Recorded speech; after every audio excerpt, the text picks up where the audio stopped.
She sees his username topping her tip list again, with a message. "You're incredible. Don't let anyone pull you down." It stirs warmth. But something feels off.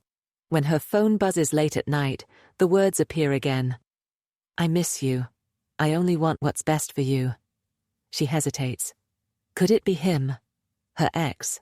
The one she thought she'd moved past? Everyone dreams of a loyal fan. But what if that loyalty isn't genuine? What if it's a mask, designed to haunt you? In a world where paywalls hide motives and anonymous tips can feel like love letters, her success becomes his stage for revenge. Every new message unsettles her. Every large tip rattles her. And when he begins sabotaging her dates, leaving gifts, sending warnings, hacking DMs, she realizes she's trapped in his twisted performance. So if you think you've heard it all, you haven't. Hit follow on your favorite platform and leave us a comment, because the next story might just change the way you see everything. Don't miss a single twisted turn. Chapter 1. The Phantom Fan. Aaliyah Thompson had never imagined herself doing this. Not in college, not even during her short stint as a marketing assistant, but now, at 32, she was among the top 0.5% of creators on OnlyFans. Glamorous, powerful, self-made. She had built her audience slowly, then rapidly. At first, it was selfies, then short flirty videos, eventually tasteful topless content. Her persona, Aaliyah Rose, was sultry, but soft-spoken. Her fans didn't just want the content, they wanted her, or the illusion of her. Behind the camera, it was a job, but for some of her subscribers, it felt like love. And then came Stillwaters, 92. At first, he was just another name on a list of subscribers, but over time his presence grew louder, bigger tips, deeper messages, more personal. "You looked tired in today's live. Are you okay? I really admire how confident you are. You helped me through a breakup." Then the money started rolling in. Hundreds, then thousands. He tipped $500 just for her to say his name in a live session. She hesitated the first time. "Stillwaters 92. Thank you," she said, flashing a soft smile into the camera. Her voice faltered slightly, but she recovered. "You're always so generous." That night, the buzz of success was replaced with unease. Aaliyah couldn't. "When they find out who you really are." A second later, her phone buzzed with a Twitter alert. "Aaliyah Rose exposed. What your favorite creator doesn't want you to know." She clicked it. Her face stared back at her. Screenshots of her private videos, taken out of context, spliced together. Her following, 35,000 strong, was already starting to comment. Her heart shattered. He was retaliating, and now the world would turn its eyes on her, not as a victim, but as a liar, a manipulator, a fraud. Unless she could flip the script first. Chapter 5. The Public Unraveling. The hate started slow, a few comments here, a couple of reposts there, but by morning it had exploded. Aaliyah Rose Lies was trending on X, formerly Twitter. TikTok was flooded with screen recordings of the leaked clips, blurred but still intimate. Some people defended her, but most were cruel. So she cries for money now? Fake tears, fake persona. If she's so strong, why's she hiding behind a paywall? The damage wasn't just personal, it was financial. Her OnlyFans subscriber count dropped by nearly 8,000 in 12 hours. Major tippers went silent. Sponsors ghosted her. She tried to post a message. "These clips were stolen and edited to misrepresent me. Please be patient while I work with legal teams to address this." But it was like pouring water into a burning house. The fire kept spreading. Her lawyer was calm, but firm when they met later that day. "This is a calculated character assassination," she said. "He's trying to isolate you, destroy your credibility, ruin you before you ruin him." "Can we sue him yet?" "Not until we prove that he leaked the files. Right now, it's still speculation. But I know it's him. I believe you, but we need a digital trail." Aaliyah turned to Nikki again. Together, they dove into metadata, cross-checked upload timestamps, and combed through their scraped IPs from Miss Velvet Shade. Then they found it. One of the burner Instagram accounts that sent Aaliyah a threat was linked to a temporary email. which had been used to sign into a YouTube channel. The channel had uploaded a now viral reaction video titled, OnlyFans Queen Exposed. You won't believe this. The IP address behind that channel. Same location as Eli's last known residence in New Jersey. Nikki clapped, her hands. We got him. Her lawyer acted fast, subpoena requests were filed, court orders were drafted, and finally, Aaliyah filed for an emergency cyberstalking restraining order against Eli Turner, his full name, his real identity, no more hiding behind Stillwater's, 92. The court date was set, but Eli wasn't quiet. He fired back by emailing her a cease and desist, claimed he was the real victim, that Aaliyah had manipulated him, exploited him for tips, and was now launching a smear campaign. The email was full of legal jargon and rage. This is defamation, harassment, and slander. If you don't retract your accusations, I'll sue you for emotional distress. Aaliyah stared at it, breath caught. He wasn't just stalking her, he wanted to rewrite the entire story. 3 days before the hearing, she went live one final time. No makeup, no lingerie, no lighting tricks. Just her face, her voice, her truth. Hi everyone, she began, her voice soft, shaking. This isn't easy, but I need to say something, clearly, publicly, and without editing. She told the whole story. The mysterious fan, the manipulation, the stalking, the hidden camera, the fake accounts, the leaked files, the online assault. She even named him. His name is Eli Turner. We dated, we broke up, and when I moved on, he followed me, digitally and emotionally, under fake names, with real consequences. Her voice cracked. This isn't about fame. This isn't about money. This is about someone weaponizing love, intimacy, vulnerability. If you've ever been stalked, or silenced, or made to feel crazy, know that I believe you, and I won't back down. Then she ended the stream. No tears, just silence. The fallout was immediate. The post went viral, not as an expose, but as a rallying cry. Survivors, influencers, and creators reposted it. Hashtags flipped in her favor. I stand with Aaliyah. Digital abuse is real. Even celebrities weighed in. She spoke truth to power, one actress tweeted. Bravery isn't about being strong, it's about being honest. And then came the real breakthrough. A cybersecurity expert, an anonymous Twitter user named 8Patch Protocol, messaged her team. He claimed to have traced Eli's burner emails, the cloud account where the stolen files were uploaded, and even a login attempt from Eli's work laptop. All traceable, all time-stamped, all damning. Aaliyah's lawyer responded immediately. We're pressing forward, criminal charges next. Eli's house was raided 3 days later. They found hard drives, burner phones, and a folder on his desktop labeled Control Projects. Inside were screenshots of Aaliyah's content, notes on her live stream patterns, tracking spreadsheets, and folder names like Soft Pressure, Reputation Bomb, Backup Leaks. It wasn't just obsession, it was strategy. The case shifted overnight, from digital harassment to premeditated cyberstalking and emotional coercion. Eli was arrested. His mugshot was online before she even heard the knock at her door. But even as justice approached, Aaliyah felt something deeper, not triumph, not revenge, just relief. That the silence was finally broken. And now, the whole world knew his name. Chapter 6. Courtroom exposure. The courthouse was packed. News cameras lined the steps. Microphones pointed at the doors, like loaded weapons.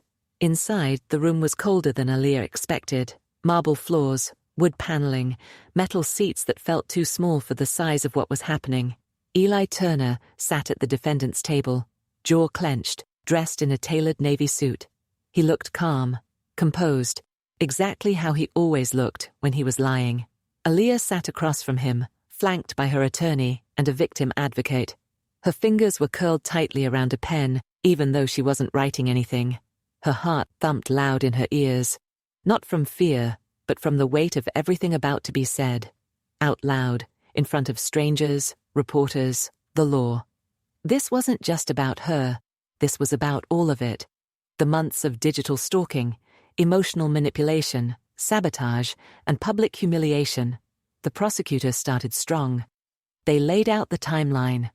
The burner accounts, the hidden camera, the OnlyFans tipping pattern, the stolen content, the threats, the confession messages. Then came the damning voice recording. You think you're so clever, hiding behind new usernames, but I'd know your silence anywhere. Aaliyah flinched hearing it again in that room, over the speakers. It was chilling. Raw. Proof. Eli's lawyer objected. Hearsay, Your Honor. But the judge overruled it.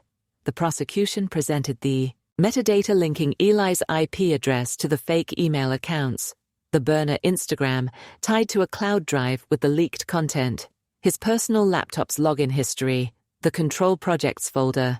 It was overwhelming and devastating.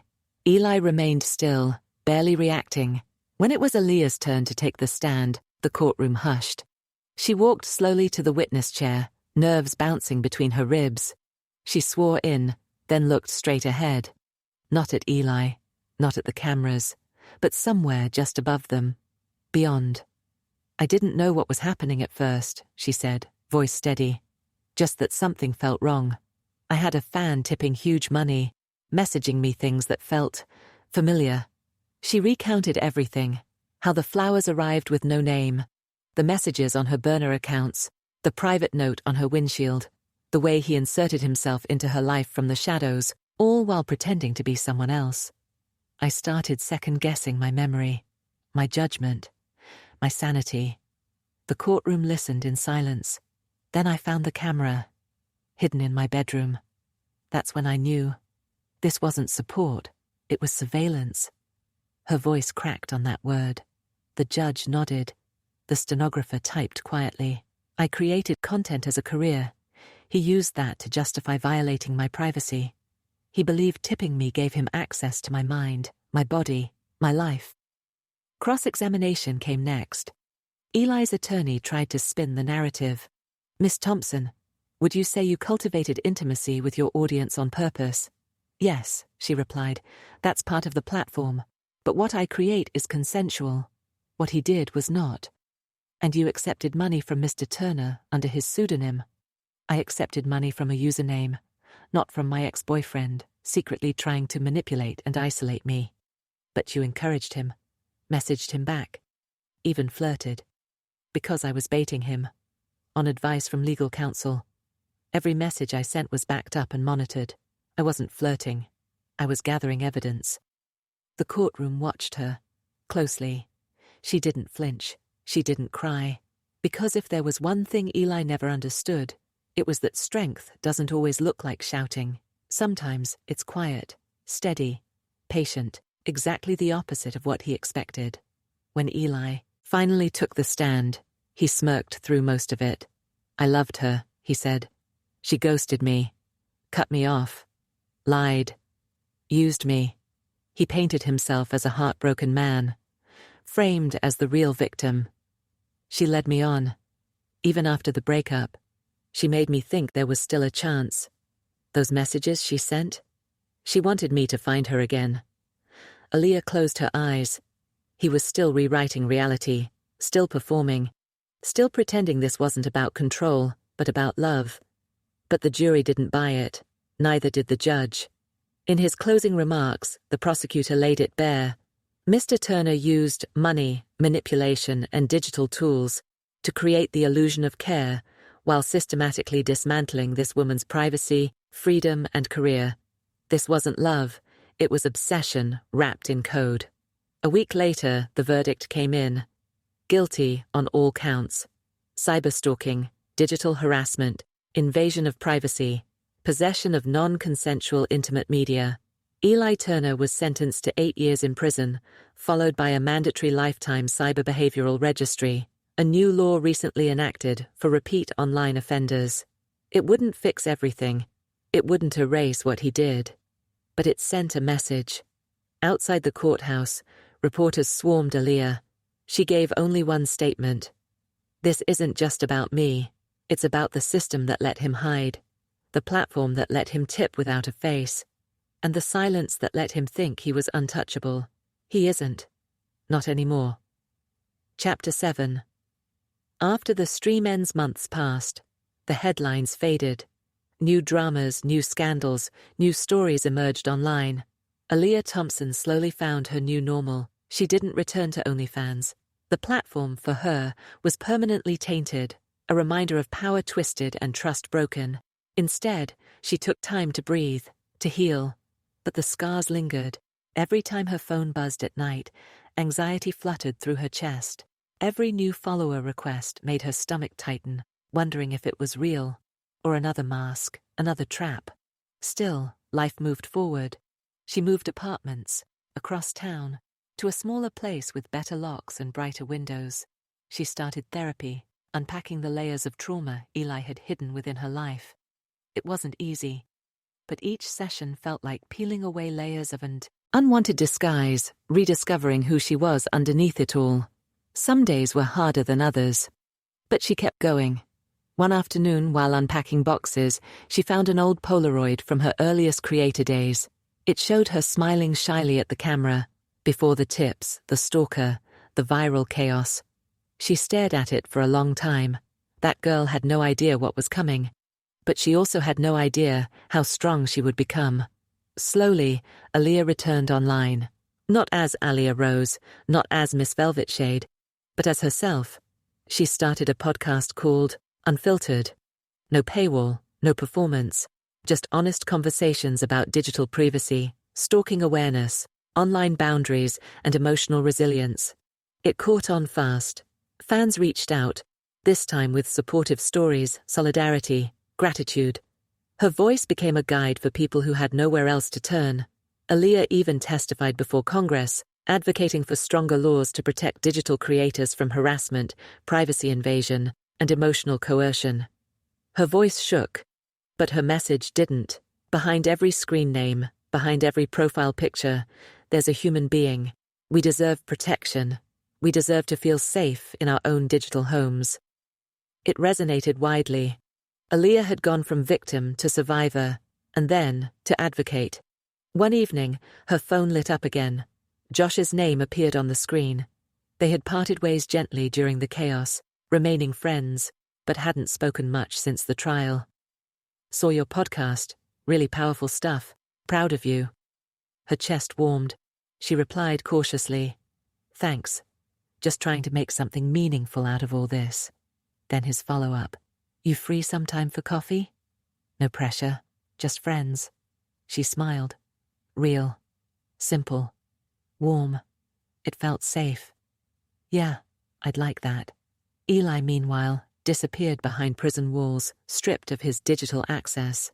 But even in confinement, his name served as a warning, a symbol of how quickly digital manipulation could escalate into real-world harm. The case became landmark, a legal precedent cited in future cyberstalking trials. Aaliyah's bravery inspired others to speak up, document abuse, and reclaim their power. She read their emails, hundreds of them. "You made me realize I wasn't crazy. Because of your story, I blocked him. Your voice helped me find mine." Each message restored a piece of her heart that Eli had tried to break. 1 year after the trial, Aaliyah was invited to speak at a national digital privacy summit. The auditorium was filled. Cameras rolled, microphones pointed. But she was no longer afraid. Standing on stage, she took a deep breath. "My name is Aaliyah Thompson. You may know my story, or parts of it. But today I want to tell you something new." She paused. "You can't control who finds you online, but you can control how you respond. You can set boundaries. You can speak out. You can reclaim your life from someone who tried to rewrite your story." Her voice rose gently, passionately. "Your truth is your greatest power. Never let anyone take that away from you." Applause erupted, loud and warm. She blinked back tears, this time grateful ones. That night, she opened a notebook and wrote down the first words of her next chapter. "The person I am today was built from the ashes of who he tried to destroy." She smiled. The scars were still there, but now they told a different story. Her story. And she was finally ready to share it, with the whole world watching. Explain why, But something about Stillwater's 92 felt off. His messages were always a little too personal, a little too intimate, like someone who already knew her. The phrasing, the emojis, the references to things she never posted publicly. She ignored it, because she needed the income, because paranoia in this business was part of the game, because she was trying to forget Eli, her ex. They had been together for 4 years, met during her marketing internship. He was charming, intelligent, and in the end, manipulative as hell. Their breakup was messy. After they split, he had tried to guilt her back into his arms. When that failed, he ghosted her completely. She hadn't seen him in over a year. And yet, her mind kept looping back. The username, the tone, Stillwater's. It was the name of the book of poems he once gave her, Rainer Maria Rilke. He used to quote it during their arguments, mock her with it. You're like still water, Aaliyah, calm on the surface, but dangerous when disturbed. She brushed off the thought. It was coincidence. It had to be. Until the flowers arrived. A dozen deep red roses. No note, no sender name. Just left at the concierge of her apartment building with the word Aaliyah Rose scrawled in tight black cursive. Her real name wasn't on her OnlyFans. No one should know where she lived. She contacted building security. They said a delivery driver left it, paid in cash, no surveillance footage, no return info. She started triple-checking her locks after that, and she blocked 3 fans in the next week, men who got too aggressive, too entitled, asking for real names and real-time video chats. Stillwater's 92 though. He was different. He never demanded. He just knew. One night, during a live stream Q&A, someone asked, "Have you ever dated someone who didn't approve of what you do?" The question caught her off guard. She smiled. "Oh, you mean like every ex I've ever had?" A soft laugh. Then she added, "Some guys pretend to be supportive until they realize they can't own you." 2 minutes later, a tip came through. $1,000. Stillwater's 92. They never deserved you. She stared at the message. Her chest tightened. She ended the live stream early that night, claiming tech issues. But the comments flooded in. "You okay? Come back." That guy was a creep, anyway. But one DM stood out. Not from OnlyFans, but from her personal Instagram. A message request from a burner account. "You're beautiful when you're vulnerable. I wish you cried more on camera." Aaliyah froze. She hadn't cried on camera. She almost had. She had swallowed the lump in her throat just before logging off. How would he know? Unless he was watching another way. That night, she barely slept. The sounds of the city outside her apartment, usually background noise, now felt sharp and intrusive. She jumped at every honk, every door slam. The next morning, she checked her doorbell cam. Nothing. But when she left for coffee, there was a sticky note on her windshield. "I forgive you. Don't let them ruin what we had." She ran back upstairs and locked the door. Her heart pounded. She scrolled through her fan list. Stillwater's T2 was online, active. She clicked into his profile. Generic avatar. No links, no socials. He was spending thousands, yet anonymous. Her stomach turned. She went back to her Instagram burner inbox. There was a new message. "Your new boyfriend's not right for you. You can do better. We both know it." She hadn't posted about Josh, her new date. Not publicly. Not even tagged him. The only place she had spoken his name was during a voice note to a friend. Aaliyah looked up at her ceiling. Was there a mic? A bug? She dropped her phone. This wasn't just a stalker. This was someone who had been inside her life before. Someone who knew where to look, how to listen, and what to say to keep her spiraling. Eli. She felt the name burn behind her eyes.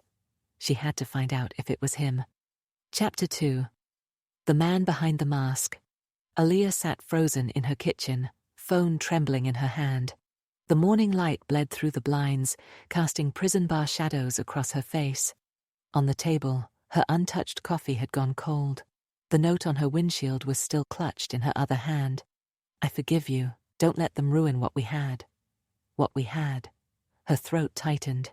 Eli had said that exact phrase during their last fight. She had just told him she wanted out of his jealousy, the emotional control, the jokes that weren't really jokes.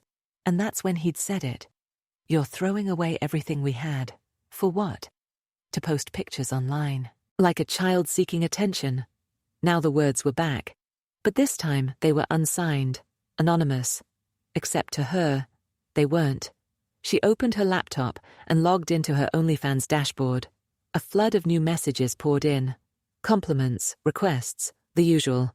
But there, hovering near the top of her VIP list, was him, Still Waters 92, online 3 minutes ago.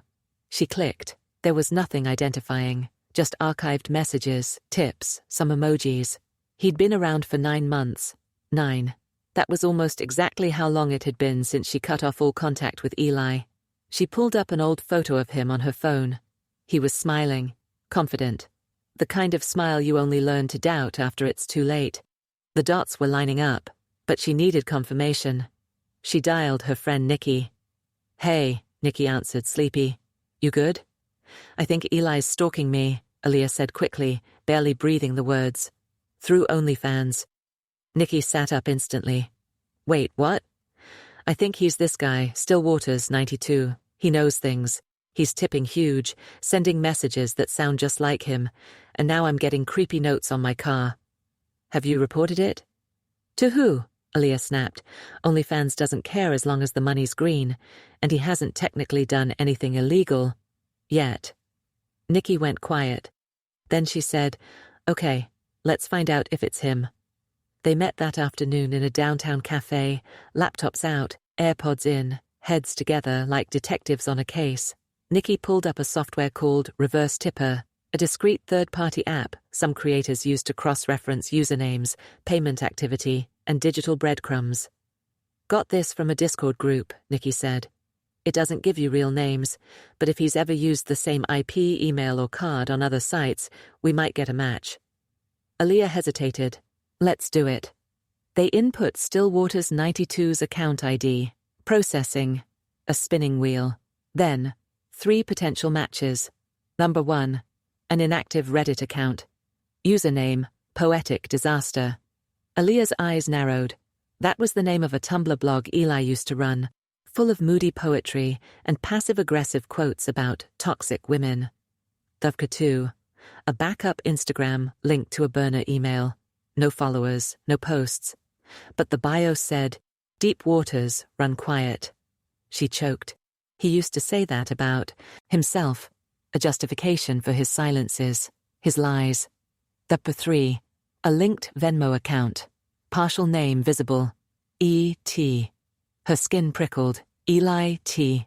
His last name. It wasn't proof, not legally. But to her, it was enough. Aaliyah went home and sat in the dark. She didn't post, didn't respond to any messages. Her fan count dropped slightly. She didn't care. Her mind was a reel of memories. The time Eli used her login to check her DMs, the way he once guessed her email password, by instinct. The time he tracked her location through a shared calendar. The way he looked after their last fight, cold, unreadable. He wasn't obsessed with her body, he was obsessed with control. And now he had the perfect weapon. Anonymity with access. That night she tested something. She posted a vague caption to her subscribers. "Taking a break to figure things out, feeling overwhelmed, hope you understand." Most fans replied with hearts and support. Still Waters Me Too sent one $500. Message, "I'm always here, you don't need anyone else." Aaliyah stared at the screen. Her chest ached. She clicked over to Josh's text, her new guy. Kind, real, thoughtful. "Wanna grab sushi? Need some normal in my day." She hesitated, then replied, "Yeah, I could use that." 15 minutes later, Josh texted again. "Actually, gonna rain check. Something came up. My boss just warned me about inappropriate associations online. Weird. Did you mention me somewhere?" She hadn't. Aaliyah's fingers froze. This was beyond stalking. Eli was sabotaging her life. He was watching her connections and interfering. At 2 a.m., a knock hit her door. Soft, deliberate. Her stomach flipped. She grabbed the pepper spray from her drawer and tiptoed to the peephole. No one there. She opened the door slowly. On the floor was another note, typed this time. You don't need new men. They don't know you. Not like I do. Underneath was a single photo, a still frame from her webcam. She was asleep, wearing a tank top, her bed sheets slightly tangled. It wasn't from her OnlyFans content. It was a live angle, a hidden angle, from inside her apartment. Chapter 3. A wire in the walls. The photo sat on the kitchen counter like a ghost. Aaliyah couldn't stop staring at it. Her own face, caught mid-sleep, peaceful, vulnerable, unaware. The image was clear, not grainy, not from her phone, not from her live stream camera. The angle was different, slightly above the bed, slightly tilted. She looked up at the ceiling, then the walls. Her breathing turned shallow. She tore her bedroom apart. First, the bookshelf, then the nightstand, then the vents. Then she saw it, just behind a fake air freshener stuck to the side of her lamp. Something small and matte black. A hidden camera, no bigger than a thumbprint. It was facing her bed. She dropped it like it burned her. Nikki rushed over the moment she heard. You're calling the cops, right? Aaliyah nodded, but her voice shook. He's smart, Nikki. He'll deny it. And what if the camera isn't even registered to him? It could be anything. He's watching you sleep, Aaliyah. I know. Her hands balled into fists. She had never felt so invaded, so naked, even when she was fully clothed. This is what he wanted, she muttered. Power. Silence. To make me feel small. Well, then let's make him feel watched. They installed a second camera, this time hers, pointed toward her bedroom entrance, then another in the hallway. She shut off all her live streaming gear, logged out of OnlyFans. She called her apartment management company. Hi, I think someone entered my unit. We've had no reports of maintenance recently, the woman said, and there's no sign of forced entry. No, but I think someone has a copy of my key. Are you asking to change your locks? Yes, immediately. Unfortunately, we require proof of unlawful entry. Aaliyah hung up. Her jaw clenched. They wouldn't help her unless something worse happened. Later that night, her burner Instagram buzzed. A new message, no profile photo, just a grey circle. I see you moved the lamp. That was my favorite view. She gasped. Her skin crawled. Then another message. You think hiding changes anything? We're already too connected. Aaliyah backed away from her phone like it might explode. She needed to end this. Now. She turned to Josh. They had been casually dating, but everything felt heavier now. She had debated telling him, but after he mentioned the inappropriate association warning from work, she had no choice. They met at a quiet diner on the edge of town. He looked concerned as she told him everything. Jesus, he whispered. You think it's your ex? I know it is, she said. I can feel it. This is his handwriting, his language, his style. Josh leaned in. Okay, then we make it official. Let's get you a lawyer, a restraining order. She hesitated. If I go public, he'll escalate. He'll leak everything. Everything. My content, our messages, my address, my past. He's that kind of person. Josh looked at her, and for the first time she saw it. The flicker of doubt. Not in her, but in the situation. The risk. You believe me, right? She asked softly. He nodded slowly, but the answer didn't come fast. She got up and left before her food arrived. Back home, the messages were waiting. Dinner didn't go well, huh? He looked unsure. I saw it in his eyes. She stared at her screen, frozen. He won't protect you. But I will. I always have. Tears welled in her eyes. She blocked the account. Seconds later, another message popped up, from a new account. Blocking me doesn't stop the truth. You were always mine. She grabbed her phone. 911, what's your emergency? I'm being stalked. Someone planted a camera in my home. He's been tipping me on a subscription site, watching me, messaging me. He knows everything. I think it's my ex-boyfriend. Is he threatening you? Not directly. But he's implying things, following me, sending me photos from inside my apartment. We'll send someone to file a report and inspect the property. Do not touch anything else. She felt the tears break loose. Okay, please. Hurry. The officer was polite, but procedural. He logged the camera into evidence, asked her about the messages. She showed them all. He nodded slowly, expression unreadable, then said, "Until he makes a direct threat, there's not much we can charge him with." She blinked. Even with the camera? If he didn't break in, and the camera isn't traceable, the case gets weak. We'll escalate to cybercrime. But prepare yourself. It could take time. Time? She didn't have time. Later that night, she opened her OnlyFans inbox. She had reactivated her account, only temporarily. She needed bait. A message sat at the top. Still Waters, 92. You made me do this. If you'd just answered the phone that night, none of this would have happened. Her hands shook. He had just confessed. She took a screenshot, then another, then backed up her entire message archive. This was her thread, her wire. She would hang him with it. Chapter 4. The bait account. Aaliyah couldn't sleep, not after the confession. You made me do this. Those 6 words ran laps around her brain like a virus.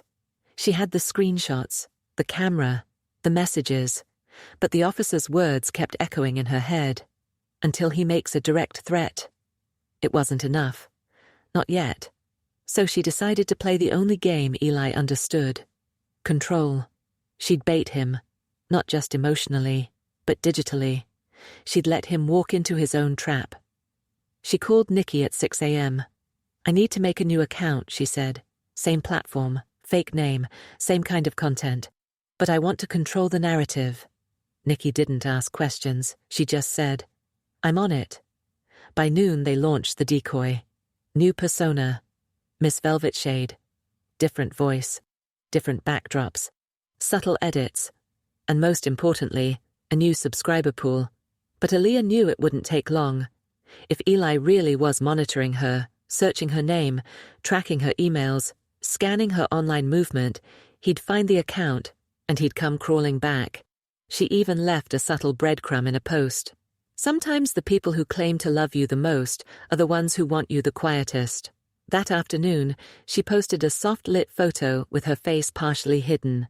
Within 2 hours, Miss Velvet Shade had a new $1,000 tip. Message: "Still waters always run deep." He'd found her. The fish had taken the bait. The next day she started engaging, just enough to keep him interested. She messaged back, "You sound familiar. Have we spoken before?" He replied instantly, "Maybe in another life, or maybe I just see you in ways others don't." She forced herself to respond kindly, engaging, even flirty. "You have a way with words." Inside she felt like vomiting, but every word was calculated, every tip he sent was logged, every message screenshot. This wasn't entertainment. It was evidence. Meanwhile, Nikki worked on the back end, scraping IP data, timestamps, anything that would create a digital footprint. "We need to match it to his identity," Nikki said. "That's what law enforcement needs. If we can prove it's Eli sending these messages, we can push for stalking charges. Maybe more." That night, Aaliyah logged into the bait account's inbox. He had sent a voice message. Her chest tightened. She hit play. "You have no idea how much I've missed you. You think you're so clever, hiding behind new usernames. But I'd know your silence anywhere. I loved you before the fans, before the tips, before the lies. You're not fooling me." His voice. No question. Soft, deliberate, a knife behind every vowel. She copied the audio, backed it up twice, uploaded it to a secure drive. Then she contacted a lawyer. "Let me be clear," the attorney said, sliding her glasses down her nose. "He planted a camera, monitored your home, messaged you across multiple platforms, and just left you a voice recording admitting recognition." Aaliyah nodded. "Do you have screenshots?" "All of them. Timestamps, IPs, cross-platform behavior. Then we've got enough for an emergency restraining order, maybe even civil action." Aaliyah exhaled for the first time in weeks. Will he know I'm pressing charges? The attorney smiled faintly. Not right away, but soon enough. That night, she went live for the first time in days, on her real account. Her subscribers flooded in. Missed you, Queen. Glad you're back. Hope you're okay. But one name was missing. Stillwaters, 92. For the first time, he wasn't watching. And that scared her more than anything. She shut off the live stream and checked her apartment cameras. No alerts, no pings. Until her burner Instagram lit up. New message, no profile pic. Again. 2 faces. 2 lies. 2 accounts. Thought I wouldn't notice? Then another. You baited me. That was cute. But you've forgotten something. I've still got things you don't want the world to see. Her stomach dropped. Could he have hacked her cloud? She scrambled to check her content vault, where she stored drafts, outtakes, personal photos never meant for release. One folder was gone, labeled Private, Do Not Share. She gasped. The folder had included footage from her early content days, raw, vulnerable, a video diary she made after the breakup, crying, venting, saying things she never said to anyone else, screenshots of Eli's manipulative texts she had saved but never used. Now it was all gone. Another message appeared. You want to go public? Let's see how your fans feel.